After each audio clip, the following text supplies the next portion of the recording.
Now we get into the real meat of things. Obviously, being whom we are, we both know, and by the way, no time limit. We're probably going to try to keep it with under 10 minutes because I'm not going to spend a lot of time trying to bore any of you. But as you both know, a lot of you, or a lot of us, have that sensation of panic, that burning sensation, that biochemical reaction, which eats literally at our soul, so to say. And you want to get past it. And it's vital that you and I, or for anybody else in our same position, do that. So let's look at it this way. All right. You first have to basically ask yourself why you're biochemically responding the way you are. And again, what I said in the video prior to this has a lot of truth. I just made it tough to listen to. Why do you respond with panic and anxiety? Would that be like maybe the same type of feelings, for example, if man or humankind or woman or whatever it is happened to see fire for the first time? When they first saw it, or they first became aware of it, or even became aware of its existence, it had to be scary. It had to be painful.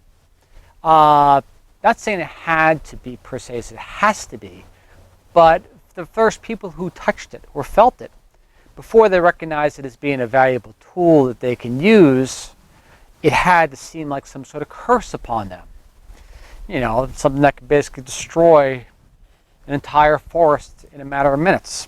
Doesn't seem like a powerful tool that could be utilized advantageously. So, when we get back to what we feel as far as that concept awareness that you and I both get out of freaking nowhere.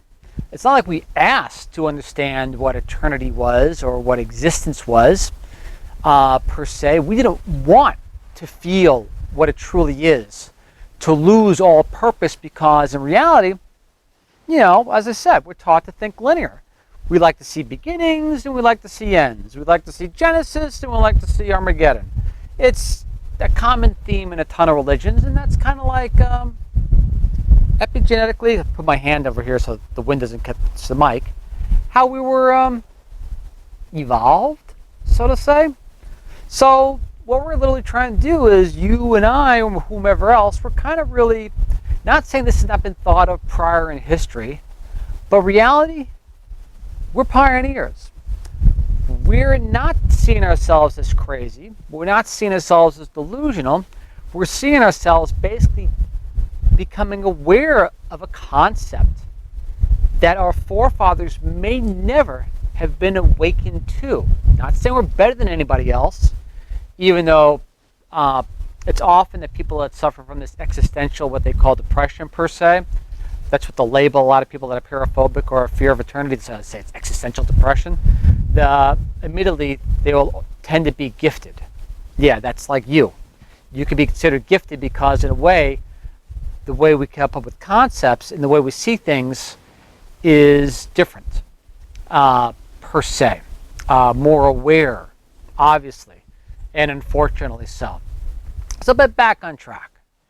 Getting past this horrible, horrible sensation. Keep in mind, it's primarily biochemical. Now, also too, and I did mean this from the video prior to this, which kind of sucked. It generally is, per se, philosophy is the luxury of a full stomach.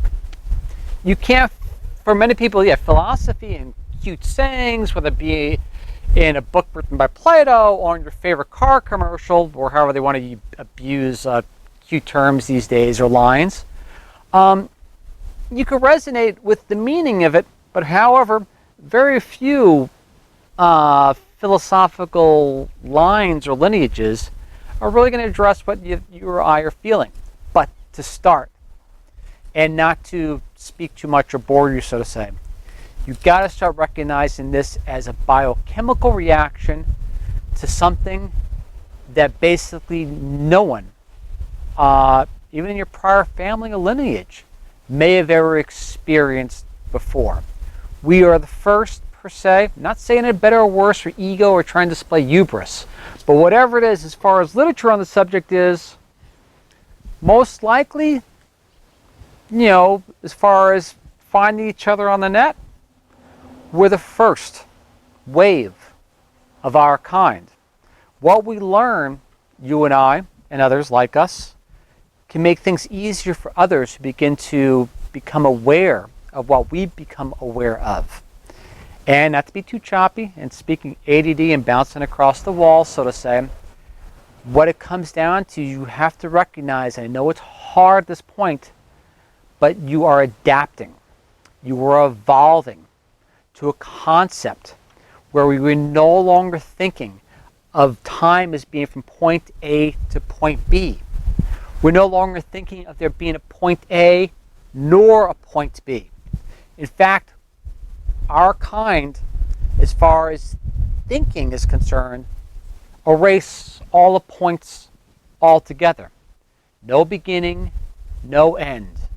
We need no, not to be cute and quote a philosophical term, we need no beginning, we need no end, we need no alpha, we need no omega. We are the first wave. We got to get past this. It's not as tough as you may think. Just right now, when you're alone, you really have nobody to bounce ideas off of or concepts. And unfortunately, if you go to talk to people normally in the streets, they're going to say immortality, time, wow, it should be a cool thing. You should be happy about it. I don't think they're aware of the concepts. And like, for example, as I'll explain to you, and then I'll cut off for sure. It's like you have belief systems. You have atheism, who basically believes in the existence of nothing after whatever, sometimes not even the existence of the universe past a certain point of time. And you have those devout, which believe in eternity or eternal worship or whatever it comes down to be. Not to belittle them, because I'm not trying to decipher belief systems.